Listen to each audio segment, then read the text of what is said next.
Hi friends, this is sorry cinema bus அப்டேட்டில் அடுத்தது ஒரு மாசான அப்டேட்ஸோடு வந்திருக்குங்க. பேக் டு பேக் 3 அப்டேட்ஸோடு வந்திருக்குங்க.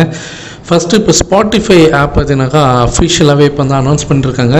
இந்தியா முழுக்க இந்த வருஷத்துக்கான டாப் ஆல்பம்ஸ் அப்படின்ற அந்த ஒரு பட்டியல் வந்து இப்போ அவங்க ரிலீஸ் பண்ணியிருக்காங்க.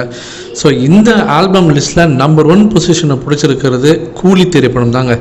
ஸோ இது வந்து ஒரு தரமான சம்பவங்கள் தான் சொல்லணும். ஏன்னா ஸ்பாட்டிஃபை ஆப்பில் ஒரு பெரிய போட்டியே இருக்கும் எப்போதுமே ஒரு ஆல்பம் வந்து டாப் லெவலில் வரத்துக்கு.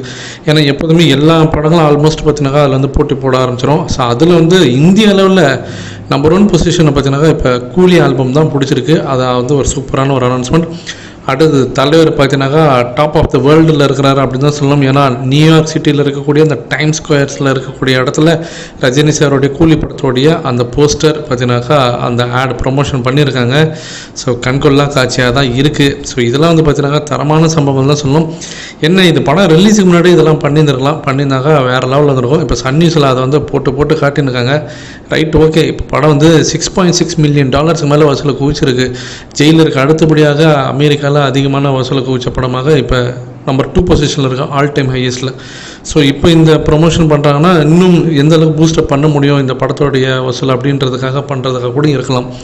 அடுத்தது ஒரு க்யூட்டான ஒரு ப்ரொமோஷன் என்ன அப்படின்னு பார்த்தீங்கன்னாக்கா, மில்க் மிக்கீஸ் பிஸ்கட்டோடைய அந்த அஃபிஷியல் ட்விட்டர் பேஜில் ரஜினி சாரோட கூலி படத்தோடைய அந்த எமோஜியை வச்சு அந்த அனிமேஷனோடைய அந்த பிஸ்கட்டை வச்சு அவங்க பொருத்தி அந்த கூலி படத்தோட ப்ரொமோஷனை பார்த்தீங்கன்னா சூப்பராக கொண்டு போயிருக்காங்க.